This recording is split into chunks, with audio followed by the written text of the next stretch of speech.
We want to know the truth. Sabi ninyo wala, sabi ko meron. Buksan ninyo ang libro.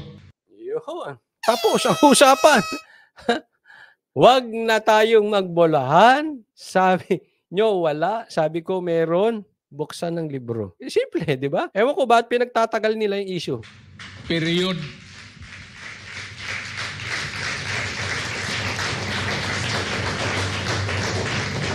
A dog by any other tag is still the dog. Lagyan mo yung earring, yung collar niya, still the dog. Lagyan mo nga ng collar niya ng squirrel, it would still be a dog. Ang aso, aso kung aso. Lagyan mo na ng collar ng squirrel, aso pa rin yan. Tatay Digo, paano kung baboy? Ang daming, ano ngayon dyan? Ang daming baboy dyan. Paano kung baboy? Suutan mo ng barong. Baboy pa rin ba? Nagtatanong lang, ha? Huwag kayo madumi-isip. Paano yung naka-shorts, walang tsinelas, ganun ang mata, tapos magnanakaw? Kung pasusuutin ko ng barong, naka-Land Cruiser, patatabain ko, magnanakaw pa rin ba? Ayan ang problema natin. Galit na galit tayo sa mga madudungis na magnanakaw. Pag nakabarong na, kung may legalize kayong tinatawag na corruption, meron akong tinatawag na well-dressed thieves. Kung may men in black, may may thieves in barong. The best way to find out really what is the mystery of this pork barrel so-called or ang tinatawag ng extraordinary expenses. Mabuti pa kayo kaya may extraordinary expenses. When is there an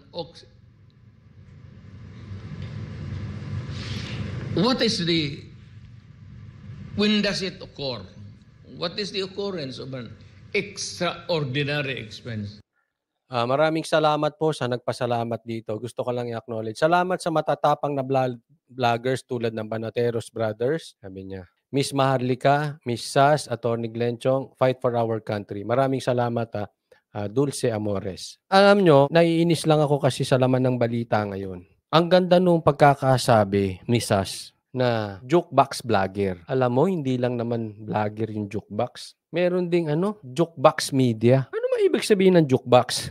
Kasi baka may nanonood sa ating bata hindi na uunawaan. Kasi nung panahon namin, siguro kung kayo ay 40 and above, naiintindihan nyo to. Baka pag bata-bata kayo hindi nyo na alam. Dati kasi wala naman kaming cellphone. Pati music sa amin dati bayad. Hindi katulad ngayon, it's easy for you guys, the young ones. Nung panahon namin, kung gusto mo pupunta ka sa isang restaurant, sa isang bar, o sa isang lugar, gusto ka makarinig ng kanta, maghuhulog ka ng pera, tapos pipili ka kung anong gusto mong kanta. Tapos tutugtugin yon.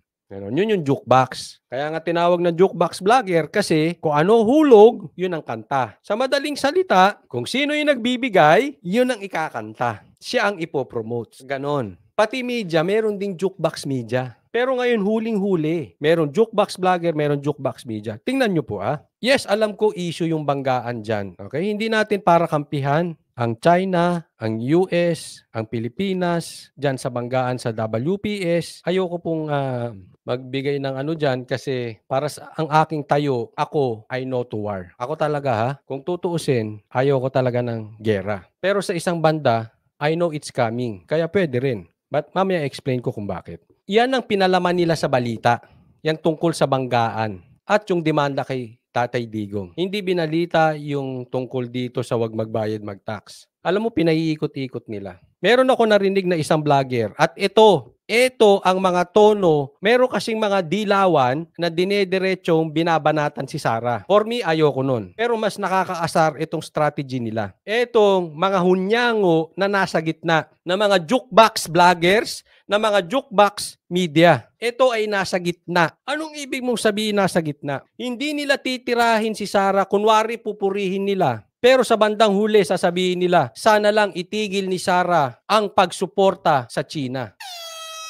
Nakita nyo ang tono? Hindi ko nababanggitin kung sino yan. Kayo na lang mag-search. Pag ganyan ang tono ng vlogger, jukebox vlogger yan. Gumigit na yan. Kunwari susuporta kasi para pag nagkaayos-ayos at napunta ang power kay Sara, lilipat siya ron. Or isa pa, ikinokonek niya si Sara at ang mga Duterte sa China. Yan yung mga hunyango, yan yung mga balimbing. Kunwari, nandito kay Sara, pero kinokonek ang Duterte sa China. Tanga ka, alam ko ginagawa mo. Ha? Huwag kami.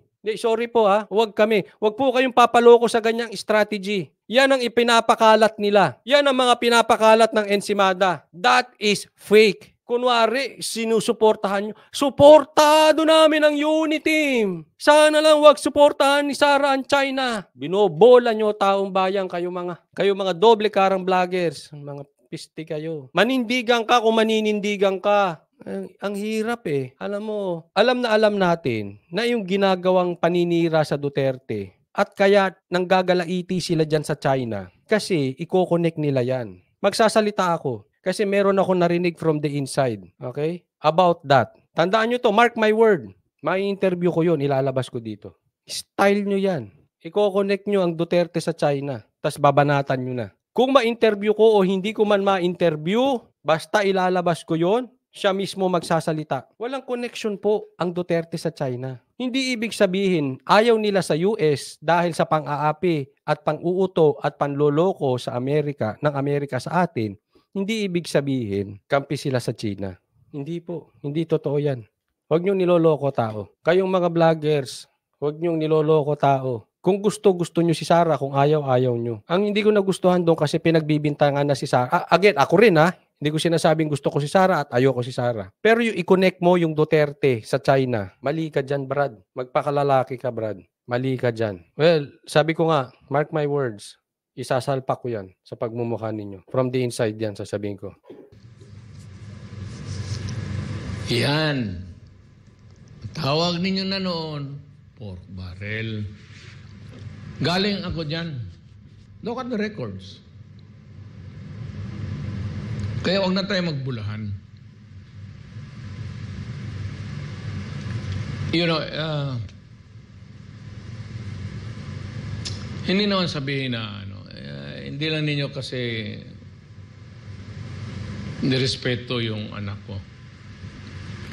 You can almost say na, sekretaryo, huwag na lang ito kasi, bakit pa ninyo hindi naman yan nagastos eh. Yan 25 billion na yan, ano lang yan, dyan figure lang yan sa budget which was not approved anyway. Bakit, why did you humiliate and embarrass my daughter? Hindi naman ang hingi ang anak ko ng posisyon. Ibinigay sa kanya kay Marcos eh. I don't know pinilit o hindi. Pero wala naman kaming parang pinalabas ninyo yung intelligence fund, ibigay para kurakutin. Parang ganon ang labas eh. Hindi nga sinadya, but that was a consequence of ganon talaga yan. Sinadya yan, Tatay Digo. Sulsul ka rin, Console. Hindi na. Pasensya na po, sir. Ilan ba may confidential funds? Yeah, kontrahin ko lang dito si Tatay Digo. Ilan ba may confidential funds? Ba't si Sara lang ang binira? In-isolate eh. Buti sana kung lahat binira. Si Sara lang. Kaisa-isa. Sino ba ang galit kay Sara? Discretionary or ano? Sabi ni Vicky Dunstan, I heard it myself from that vlogger. O, kita mo? Nadinig ko yun, sabi ko. Nung nadinig ko, sabi ko, plastic talaga ito. Sabi ko, mag-antay ka, markado ka. Markado ka na ni Sara, sigurado yan. Parang walang accounting, walang auditing, basta gastos mo lang, no questions asked. What is submitted is ito na gastos ko per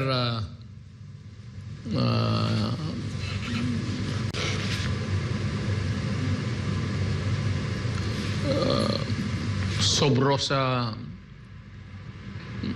meaning to say silent operations, gano'n. Iyan lang naman ang ano ko. Kasi ama ako. Anak ninyo, ang anak ko, kayong mga congressman, pinagsabihan na sana ninyo kaagad. Napagbasa ninyo, hindi naman tayo sinabi na sana ninyo doon sa kapwa ninyong congressman, kay liberal mo na itong si Franz, nasabihin mo kay Secretary Duterte, wag yan. You started it, then I hope you end it. Narinig mo yun, Romualdez. Sa inyo yan. Directed sa iyo. Hindi sa akin yan. You started it and I hope you end it. Ewan ko sa inyo. Basta ako masaya sa mga pahayag ngayon. Sinimulan ninyo, tapusin ninyo. Naku, kayo. Ito, payo ko lang sa inyo. Especially sa mga kababaihan. Pag talagang sinimulan ninyo, tapusin ninyo. hindi wala tong halo. Kasi syempre, di ba, ang babae nakilalang ganyan mabusisi sa bahay, mabusisi yan sa opisina, mabusisi sa trabaho, malinis. Malinis yan Hindi katulad ng lalaki, patong dito, patong dyan, ganyan, di ba?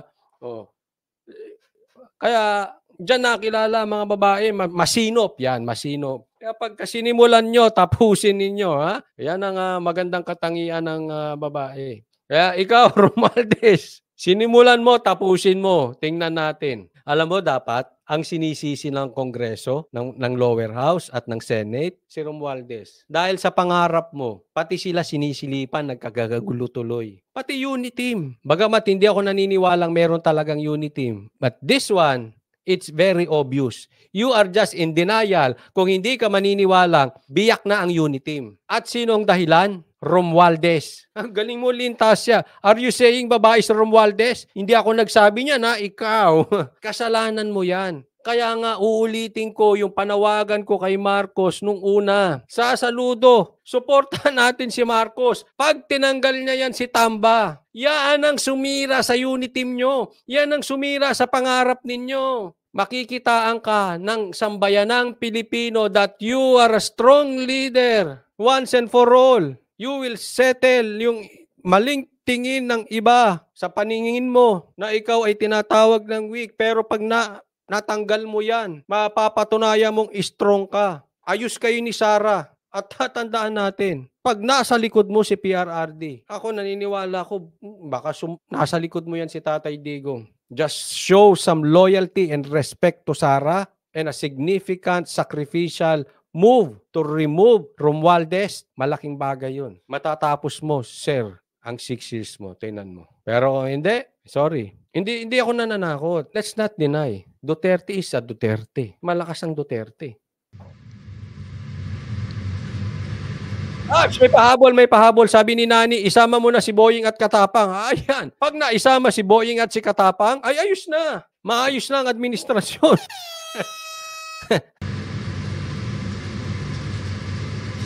Hindi yan sanay ko. Kami naman, hindi mayaman. But money was never a problem for us to live. Not just exist, but live a comfortable life in this world. Gobernur naman yung tatay namin. Mayor man ako maaga. So, don't need to steal. The salary itself would give you the best that life can give. Ang intelligence fund, something yan. Sinabi ko na nga, ROTC, PMT. Kung ayaw ninyong makinig, ayaw ninyong believe, you disbelieve ka, tignan mo ang track record yung babae na yan, anak ko, kita mo yan, kernel yan. Si reserve, natural. Ganon talagang utak niya na yan, Nadala yan sa military, thinking. That is why ang gusto niya ibalik, kasi gusto ko rin lahat ibalik yung mandatory ROTC. Ayaw, lagyan ninyo ng Malaysia yung 25 million. Eh kayo. Pero kung 25 lang milyon, kaya sabi ko, madali yung 25 million sa inabot namin sa pamilya. Ako naman naniniwala. Yung para kurakutin pa ni Sara ang 25 million. Kasi yung 25 million daw ay ibibigay ito at gagamitin sa pagbabalik ng ROTC. Yung confidential funds na yan. Sa naabot ng pamilyang Duterte, ako'y naniniwala na yung 25 million for them is maliit. Yes, hindi sila mayaman, pero matagal ng mayor si Tatay Digong at yung tatay niya, yung lolo ni Sara ay gobernador na din. Sa tagal nilang sa politika, I believe it's safe to say na ang 25 million, kahit hindi ka kurakot, ay maliit yan. Para sa isang politikong ilang henerasyon na nakaupo. Yung tatay, si PRRD mismo, tapos yung mga anak. Maliit po yan. Kasi yes, para sa ating mga ordinaryong mamamayan, mukhang malaking tingnan yan. Pero sa mga negosyante, maliit po yung 25 million. Ha? Kaya ang punto ko lang dito, hindi yan para patulan pa ni Sara na para kurakutin niya pa yung 25 million. I don't think ang pamilyang Duterte ay walang 25 million. Again, hindi ko alam for a fact. Pero I'm very confident, it's safe to say na ang buong Duterte naman ay may more than 25 million sa bangko. Kayang kuhanin yan nang hindi nangungurakot. Para patulan yan. Napakalaki ng apelyidong Duterte sa tunog. I don't think mga bobo sila, nasisirain nila ang apelyido nila sa halagang 25 million. Yun ang punto ni Tatay Digong dito. Hindi, malabo yan.